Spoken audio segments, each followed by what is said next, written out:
Good evening, kids. Time once again for more change we can believe in. Now that the change is beginning to be defined, let's go ahead and roll up our sleeves and jump right in, shall we? From the guy named J.D. Tuccille, Tuccille, from Civil Liberties Examiner, examiner.com, today for November 6th, 2008. Obama's chief of staff choice favors compulsory universal service, or as the kids on the street are saying, forcing you to enlist. Representative Rahm Emanuel of Illinois, President-elect Barack Obama's choice of chief of staff in his incoming administration, is co-author of a book, The Plan, Big Ideas for America, that calls for, among other things, compulsory service for all Americans ages 18 to 25. The following excerpt is from pages 61 and 62 of the 2006 book. Quote, "It's time for a real Patriot Act that brings out the patriot in all of us. We propose I have to restrain myself from saying by golly with that, because it just brings out the patriot in all of us. Diddly doodle.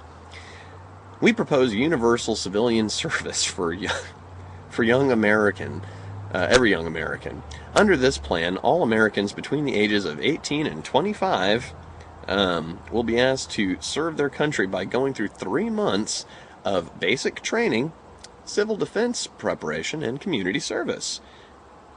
Here's how it would work. Young people will know that between the ages of 18 and 25, the nation will enlist them for 3 months of civilian service." It's kind of like that, where it reminds me of that episode of Family Guy where Brian says he's going to get Stewie back and he's going to hit him, and he just doesn't know when it's going to happen. So young people will know that between the ages of 18 and 25, the nation will enlist them for 3 months of civilian service. No idea when it's going to be. Just know that at some point they're going to, hey, get your bags, come on, we got your BDUs, hop into them and do some push-ups. They'll be asked to report for 3 months of basic civil defense training in their state or community, where they will learn what to do in the event of biochemical, nuclear, or conventional attack, how to assist others in an evacuation, how to respond when a levee breaks or we're hit by a natural disaster. These young people will be available to address their community's most pressing needs. Emanuel and co-author Bruce Reed insist this is not a draft, but go on to write of young men and women. The nation will enlist them for 3 months of civilian service. They also warn some Republicans will squeal about individual freedom, ruling out any likelihood that they would let people opt out of universal civilian service. And it is kind of funny, I have to admit, after 8 years of Bush, to hear conservatives whining about lost liberties, while the whole time they were, rah-rahing Guantanamo and secret torture and secret prisons and trials, without a judge, or just no phone calls, no. So it is kind of enjoyable in that twisted kind of way. As chief of staff, Emanuel will not be in a position to directly introduce public policy, but his enthusiasm for compulsory service, combined with Barack Obama's own plan to require high school students to perform 50 hours of government-approved service, suggest an unfortunate direction for the new administration. And that article again, well, I'll just put the link up somewhere in the little boxes up there for you to check out yourself, should you care to. As I was reading that, though, it kind of made me think of the draft thing. I thought, well, if that's not a draft, what is their position on the draft anyway? And that reminded me of a story that I read a while back, and Arsenio Hall's dog pound over here, ladies and gentlemen, the lone remaining member. Woo, woo, woo.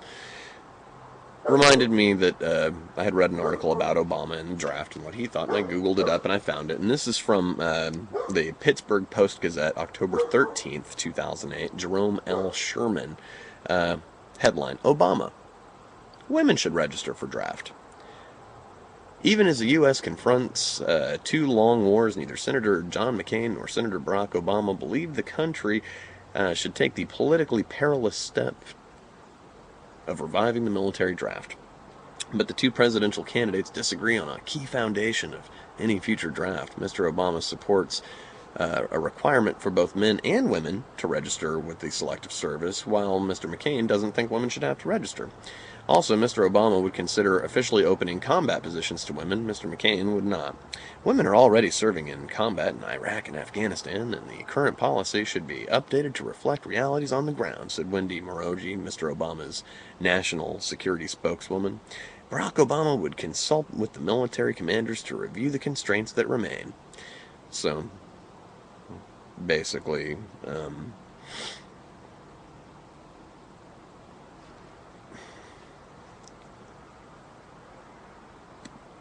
here's my take on this whole thing. You got the two little puppets up there, and I think the draft should be this way, and I think the draft ought to be this way. And I look at it and I go, well, yeah, you in the back? Thanks. If you're doing the right thing and actually working in the interests of the people towards securing their personal liberties and their well-being, financially and just all around, making sure that you're working towards freedom for them to begin with, then don't they historically always just stand up ready to fight and die for that without you having to force them to do it? No more questions. No more questions. Anyway, I'll put the link up to that article as well if you want to take a look at that. But yeah, there it is. Rahm Emanuel, Chief of Staff. Just, hey, it's not a draft, don't worry. It's basic training, but it's not a draft.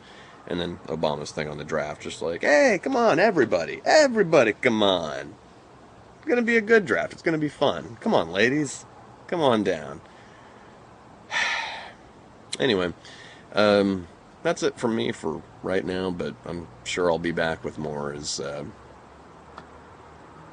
can well imagine more lovely nuggets will be heading my way shortly. Thank you very much. Don't forget to tip your waitress. Good night.